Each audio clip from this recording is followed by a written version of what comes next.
Pyromaniac. Again, I was fascinated with fire. I was caught numerous times lighting a full book of matches at one time, just to watch it burn. One time I got caught was in the field behind our house. I'd taken a handful of wood matches and created quite the neat little teepee fire with them. I had some standing up with the heads all touching at the top, and then more at the bottom that touched the ends of the standing matches with their ends. It looked like it was set up for a sacrificial offering of a mouse to the fire gods. I thought it was quite impressive. I lit the outside ring one at a time with a single match as the heads flared up one by one and burned down the stick to the matchsticks standing in a circle. I realized the standing ones were going to topple before the bright red heads were allowed to flare. That was my favorite part.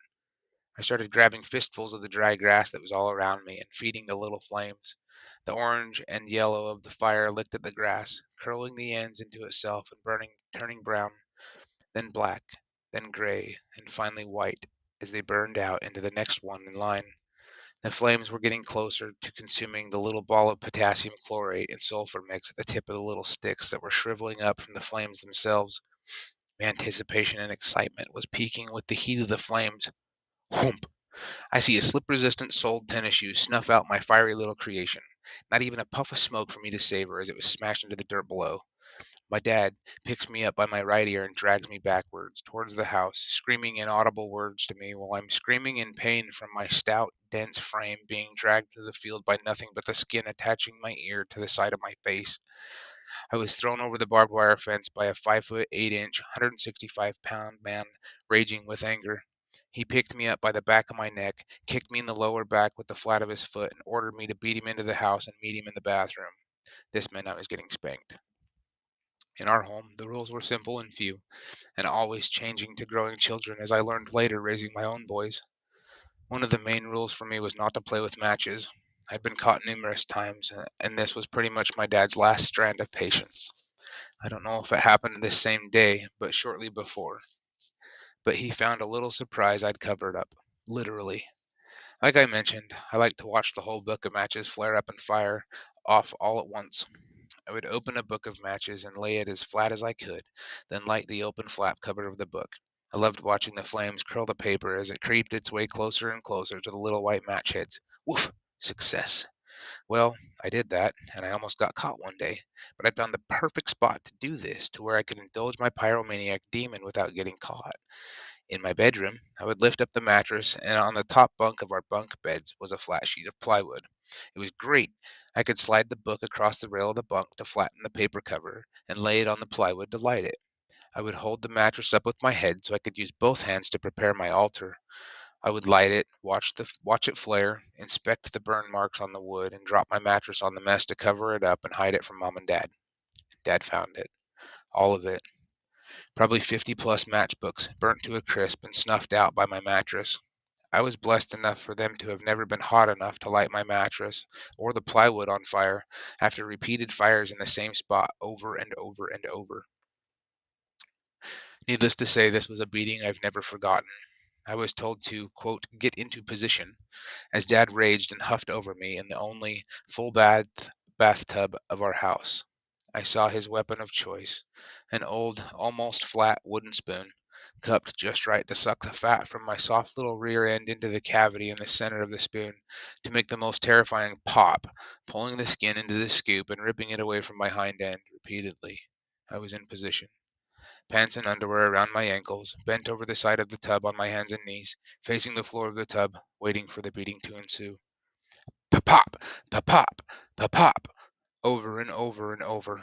The pain started sinking in, the layers of young, soft flesh, screaming with each strike. This is about the time I remember disassociating. I remember watching the remainder of this punishment from the top of the room. I remember seeing my body laying over the edge of the tub, my face smushed on the floor of the tub with each blow, my hands pinned under the weight of my twitching body. I had made a habit of laying on my hands, pinning them under my waist on the edge of the tub, so I didn't try to reach back and stop the spankings or cover my bottom to protect the soft skin. When I would try to protect myself, the beating was worse. I lost count of the strikes. He had since admitted he lost count as well. It went on for a good amount of time. It went on until, out of his rage and anger, his arm had become wrapped around the shower curtain and ripped the rod off the wall. This wasn't one of those cheap spring tension curtain rods. The mounts were screwed into the framework of the house. It had a 1-inch corrugated steel rod that hung from the standard circle crescent shower rod mounts most houses had in the early 90s. The screw for the mount came out of the wall in the downswing had his hand wrapped in the curtain.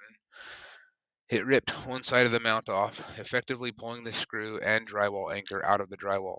The rod came down and landed across my back and cushioned the blow of the next swing. It snapped the spoon's handle. He stopped, in tears, dropped the rest of the spoon, and turned and left the bathroom. At this point, my body was exhausted. I lay there for a few more moments, grabbed my pants and breeches, and stood up. I pulled my pants back on, knowing the next thing was to be sent to my room. I limped across the hall to my room, fell on the bottom bunk of the beds, and fell asleep. I don't remember much about the rest of that encounter. I do remember my dad coming to me later, still in tears, grabbing up my trembling body in his weak, shaky arms and apologizing through his sobs, promising never to hit me or any of his kids again, no matter the reason. Later that month, my parents arranged for me to visit the burn unit at the Primary Children's Hospital in Salt Lake City, Utah. Talk about an eye-opener. Scared straight is an understatement. I witnessed for over 3 hours, child after child, from just months old to about my age and older, burnt, marred, and withered bodies lying in flat or misshapen positions on hospital beds, some unable to move, some moaning and groaning in agony from fresh burns and blisters. The worst that I remember, the one that really burned the image of the power of fire into my young, thick skull, was a boy about my age. He and his family had been having a backyard barbecue with neighbors and family for a holiday. They were roasting marshmallows over the fire pit, everyone together making s'more sandwiches at the end of a warm summer day. His puffy sugar treat had caught fire, and he instinctively ran over to a 5-gallon bucket of water to douse the flames. What he did not realize is that the bucket had held gasoline a few days before, while his dad was working on the four-wheeler. Then it rained and filled again with water. There were remnants of the petrol stuck to the sides of the bucket, even after being dumped out, and they floated on top of the collection of rainwater in there currently. When he dunked the flaming wad of molten sugar into the bucket, the oil ignited and backdrafted into his face. It melted the left side of his face from the top of his skull to the top of his collarbone. His ear looked like warm silly putty hanging off near paper-thin skin